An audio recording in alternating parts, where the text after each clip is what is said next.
Radio. Digital. Politics, religion. CNN and BBC. Social networking.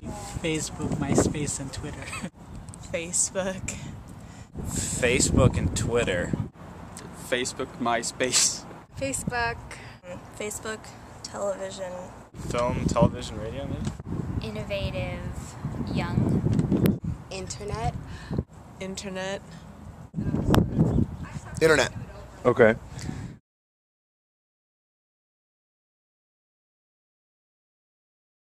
Friends, chatting, photos. Photos, events, networking. Groups and communication. Poking. And poking? Okay, alright. People, events, and procrastination. Friends, pictures, and gossip. Business partnerships, maybe, and advertising. Powerful.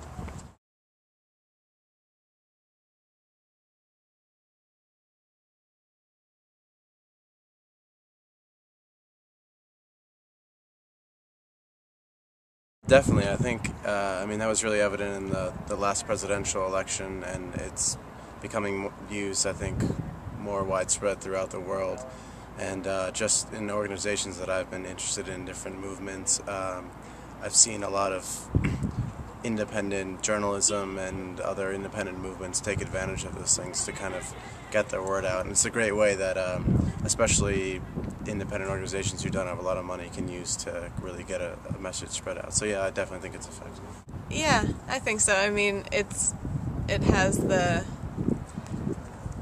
whole benefit of like international awareness and connection that you wouldn't get if you had to meet physically or something like that. And I think some people might be more likely to, say, support a cause if there's that kind of facelessness, you don't have to, there's not as much of a stress on actually being somewhere and doing so. It's like you can support just by, saying what you believe rather than taking that much responsibility for it. Okay. I don't know if that's a good thing, but I think it can be effective. I feel like it's sort of a grassroots way of going about doing something. I feel like it's a great way to organize people locally. It has the potential to organize people locally, but then also on a much larger scale. And it's a great way to do it paperlessly. I think if we're going to look specifically at the last election, I thought Barack Obama's campaign was really different in that he used the internet really heavily, and that the young people were really affected by that. I think in the future it's going to become even more prevalent, especially as newspapers go online, and YouTube specifically, there's starting to be more news stuff, and people, if they see an interesting clip or whatever, will email it to their friends or family members, and it's a really quick way to spread information, and I think more and more people are starting to use it as their one form of access to news, too. I don't particularly use it for that sort of thing, but I know a lot of people do, but I'm not entirely sure. I mean, it probably is a good way of getting people organized to get behind a cause, but I'm not really sure how effective it is, other than getting people to say, yeah, they support something, but then whether they do anything about it later. I'm not really sure whether anything really concrete happens after that. I guess definitely it has the potential. But it feels like a lot of people just join different groups with one, simple click, and then they don't really put that much effort into it. But maybe just, having 1 million members in a group or something, that actually might change something. I don't know. No, because I think that their main objective wasn't for that. It was supposed to be a social networking tool, and that it's just a place where you can find old friends, and using it for that kind of manipulates it, and it makes it so that it's not exactly what it's supposed to be. It's kind of not fair to it. Definitely, I think so. They're so easy to it's so easy to forward Facebook events and for people to see it and other people unintentionally seeing it. So I think it's a great way to really spread it to the masses. I guess with Facebook, it's pretty popular among young people, so it has the potential to reach just like a base that would be interested in those types of movements, people that would be more apt to accept or consider those types of movements, I guess.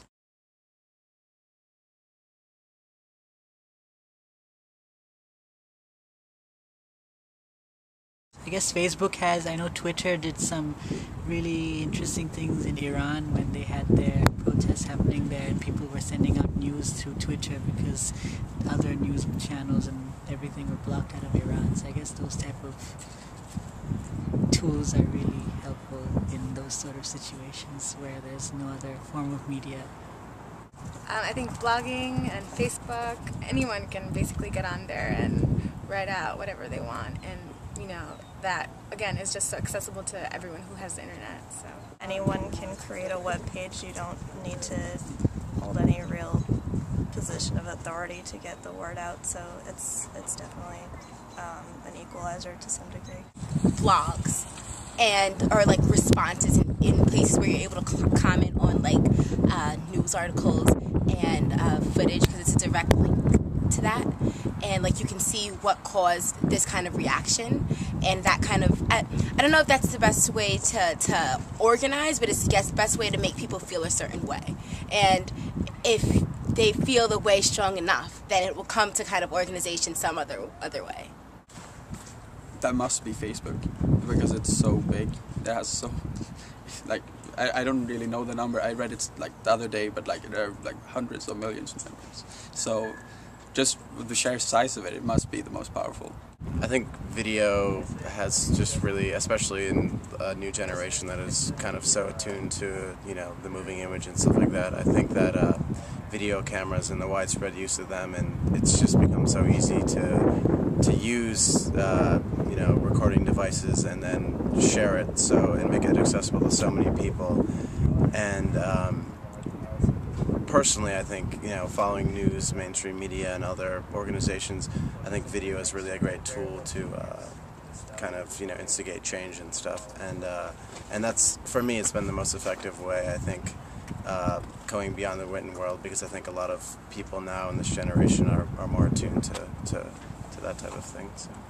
I think really cell phones began sort of the quick communication thing where you have text messaging, but now if you're talking about just movements, people are really affected by like audio visual combos. So I think YouTube and just like the advancement of streaming video is what really is having a huge effect on everything, because people, it's so easy for somebody to sit down and watch a 3-minute clip and remember it for the next few months. And word of mouth, things become really popular really quickly. Music videos, interviews, whatever, are if done correctly through video media, are really memorable. I just think the camera and its ability to capture a moment, you know, has, I don't know, it's probably resulted in a lot of important changes. In the way that people perceive a specific moment can be captured in one frame. That idea is fascinating.